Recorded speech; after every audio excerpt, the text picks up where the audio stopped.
Welcome to shorthand Gurukul. ये dictation 80 word पर minute की है। दोस्तों स्टार्ट होगी 5 सेकंड के बाद।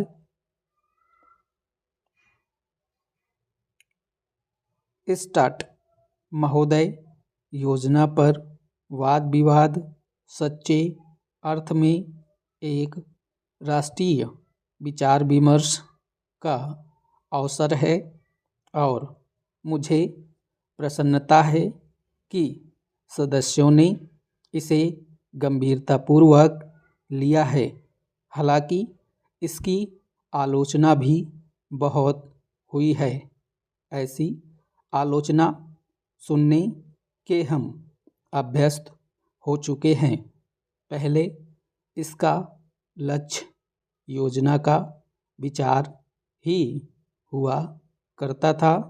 सौभाग्य से वह बात अब नहीं रह गई है और हम विकास की ऐसी सीढ़ी पर पहुंच चुके हैं जब मुझे आशा है कि सभी दल योजना के विचार का अनुमोदन करते हैं। कुछ ने योजना के कुछ अंशों का अनुमोदन किया है और अपनी आलोचना अनेक कार्यक्रम को लागू करने के तरीके के लिए सुरक्षित रखी है। कई सदस्य ऐसे हैं जो योजना के हमारे ढंग को बिल्कुल पसंद नहीं करते। अब यह स्पष्ट है कि हम में से प्रत्येक व्यक्ति के रूप में नहीं बल्कि दल के प्रतिनिधि के रूप में कुछ विचारों के पक्ष में हैं और कार्य संचालन के किन्हीं विशेष तरीकों को पसंद करता है। हमने पर्याप्त विचार विमर्श और सोचने समझने के बाद यह निश्चय किया कि हमें किस प्रकार का योजना आयोग बनाना चाहिए और आयोग को किस ढंग से काम करना चाहिए। योजना आयोग में निर्दलीय स्वतंत्र विचारों वाले और गैर राजनीतिक विशेषज्ञ होते हैं, लेकिन वे पूरी तरह से योजना के लिए जिम्मेदार नहीं होते। योजना का निर्माण प्रत्येक राज्य के विभिन्न स्तरों के लोगों के साथ अनेक विचार विनिमयों के आधार पर होता है और अंततः उसे अंतिम रूप देने के लिए राष्ट्रीय विकास परिषद में प्रस्तुत किया जाता है, जिसके अंतर्गत सभी मुख्यमंत्री होते हैं, जिनमें अनेक अन्य दलों के होते हैं। वे मिल बैठकर अपने विचार व्यक्त करते हैं।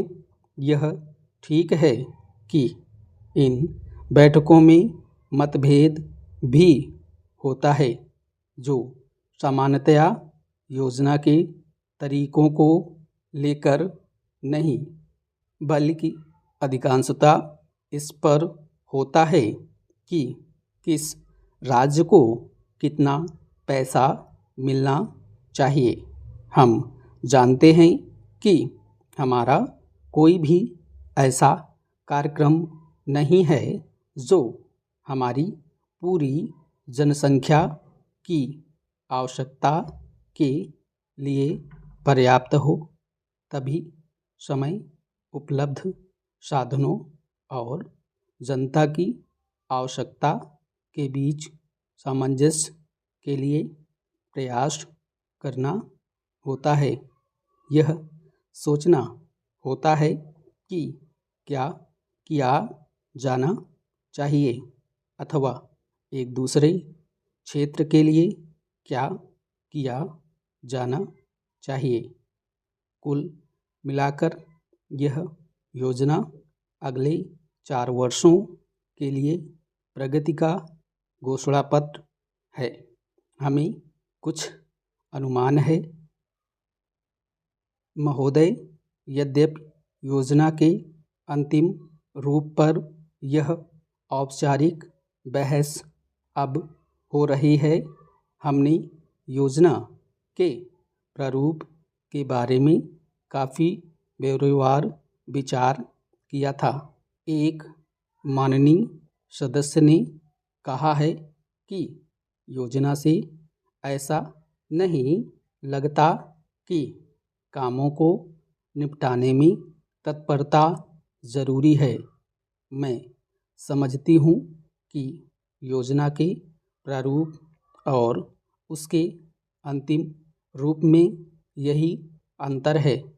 अंतिम रूप में हमने तात्कालिकता पर जोर दिया है, जिसका प्रमाण यह है कि उसमें आज की प्रमुख समस्याओं की पहचान की गई है, जैसे बेरोजगारी या क्षेत्रीय असंतुलन अथवा अन्य ऐसी ही बातें। इनमें से कुछ समस्याओं के समाधान में कोई विलंब नहीं होना चाहिए और उन्हें तत्काल दृढ़ निश्चय के साथ हल किया जाना चाहिए। लेकिन कुछ परिस्थितियां ऐसी होती हैं जिनमें हमें काम करना होता है। कुछ मान्य तरीके हुआ करते हैं। इनमें से एक है लोकतंत्री प्रक्रिया। बहुत से लोग चाहते हैं कि हम कई काम एक साथ करें और इनमें से कुछ के बारे में हम सहमत भी हैं कि वे सही काम है, लेकिन हम लोकतंत्री प्रक्रिया के प्रति वचनबद्ध हैं। हम जनता की राय से काम करने के लिए प्रतिबद्ध हैं। हमें आधिकारिक जनता और पार्टियों को अपने साथ लेकर आगे बढ़ना है। मैं समझती हूँ कि अगर इससे हमारी गति कुछ धीमी भी रहती है तो भी हमारी प्रक्रिया को बल मिलता है और हम जो भी काम हाथ में लेते हैं उसे बल मिलता है। दूसरा तरीका मिश्रित अर्थव्यवस्था का है, जिससे शायद कुछ लोग सहमत नहीं हैं, लेकिन जिसे हमने अपने लिए निर्धारित किया है।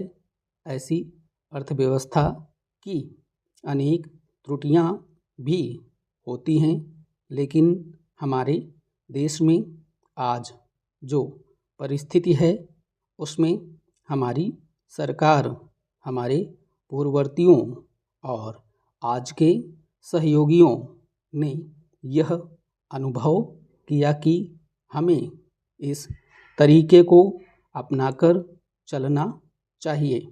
मिश्रित अर्थव्यवस्था का अर्थ मेरी समझ से यह नहीं है कि कुछ समृद्ध परिवारों को इसका लाभ मिलता रहे।